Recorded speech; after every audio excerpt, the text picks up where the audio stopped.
Hello friends, welcome to my channel My Unique Academy. Friends, आज के इस वीडियो में हम लोग पढ़ेंगे इम्पॉर्टेंट एक्सप्लेनेशन मैकबेथ के।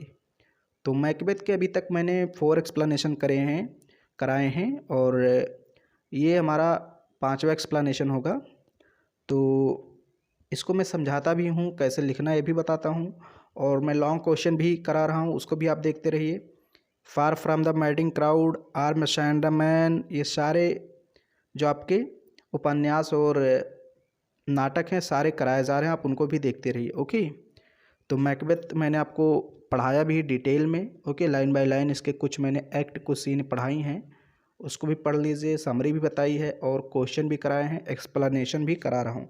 तो सब कुछ आपको मिलेगा। बस आपको करना क्या है, वीडियो को शेयर कर देना है, लाइक कर देना है, चैनल को सब्सक्राइब कर लेना है। चलिए अब हम लोग देखते हैं। तो एक्सप्लेनेशन 5 है। ओके, 4 तक मैंने करा दिया था, तो यहाँ तक आपको एग्ज़ाम में देगा, इतना लाइन आपको दिया रहेगा। Okay, if you can look into the seeds of time and say which grain will grow and which will not speak to me who neither beg nor fear your favours not your hate. ये इतना आपको exam में दिया रहेगा। फिर कहेगा इसका reference, context और एक्सप्लेनेशन लिखिए। तो सबसे पहले रेफरेंस आपको लिखना रहता है। रेफरेंस में मैंने आपको बताया था कि रेफरेंस में आपको ये लिखना रहता है कि ये कहाँ से लिया गया है। तो these lines occur in the scene third of the first act in Shakespeare tragic play Macbeth, यानी शेक्सपियर का जो नाटक है मैकबेथ, उसके फर्स्ट एक्ट के तीसरे सीन से ये लिया गया है। इसको ध्यान से देखिए। सीन थर्ड है, एक्ट फर्स्ट है, और प्ले कौन सा है, मैकबेथ। इसको लिखा किसने है, विलियम शेक्सपियर ने। ओके, तो इतना आपको रेफरेंस में लिखना रहता है। These lines occur in scene third of the first act in Shakespeare's tragic play. Tragic play मतलब दुखांत नाटक। तो मैकबेथ से लिया गया है और फर्स्ट एक्ट के थर्ड सीन से। फिर कॉन्टेक्स्ट लिखना है। कॉन्टेक्स्ट में आपको क्या लिखना रहता है, थोड़ा सा आपको इन 4 लाइनों के बारे में बताना रहता है। ये जो चार लाइनें हैं, इनके बारे में आपको बताना रहता है। ओके, कॉन्टेक्स्ट में।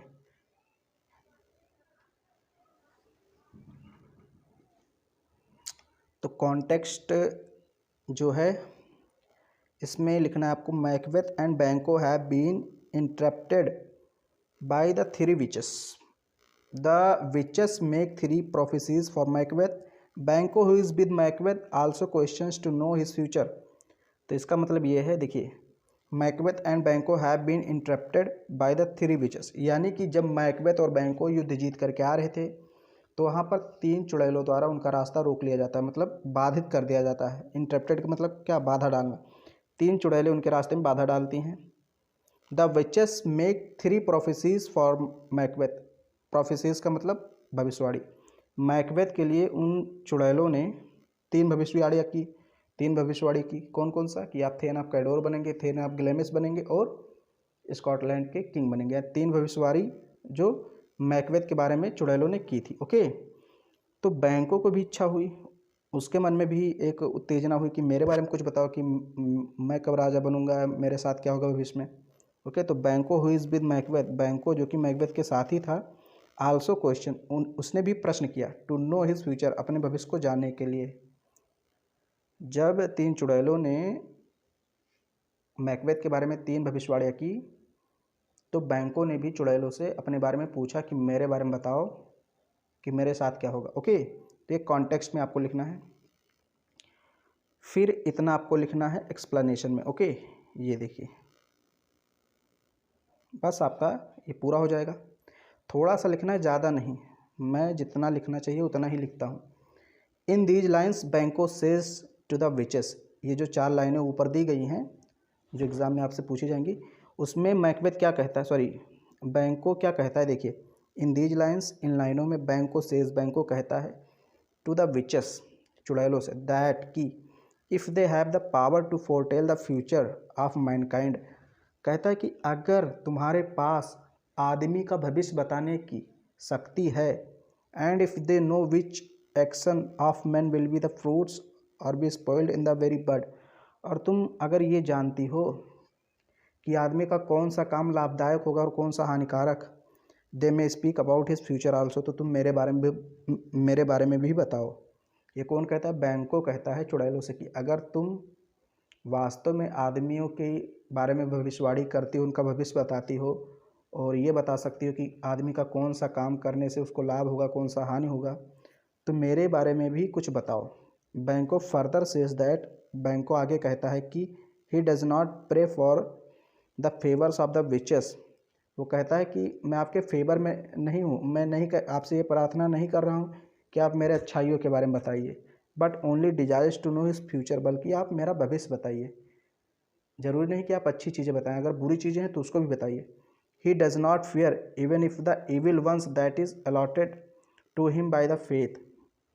वो कहता है मुझे कोई डर नहीं। ही डज नॉट फियर, देखिए लिखा क्या है इसमें, ही डज नॉट फियर, वो नहीं डरता। वो कहता है मुझे कोई डर नहीं है। अगर आप इविल चीज़ें बता देती हैं मेरे बारे में, अगर कोई बुरी चीज़ है, मेरे साथ कुछ बुरा होने वाला है भविष्य में, तो उसको भी बता दीजिए। ओके, अगर भाग्य में लिखा है, फेथ में हमारे लिखा है, तो उसको भी बता दीजिए।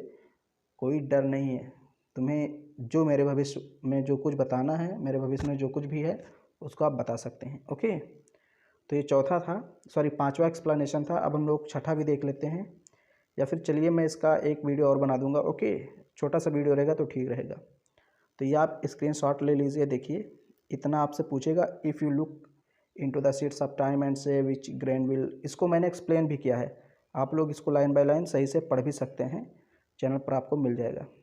ओके, तो इतना आपको फिर लिख देना है रेफरेंस कॉन्टेक्स्ट एक्सप्लेनेशन। अगर वीडियो आपको पसंद आई तो लाइक कर दीजिए, शेयर कर दीजिए। चैनल पर पहली बार हैं तो चैनल को सब्सक्राइब कर लीजिए और अपने दोस्तों में शेयर कर दीजिए।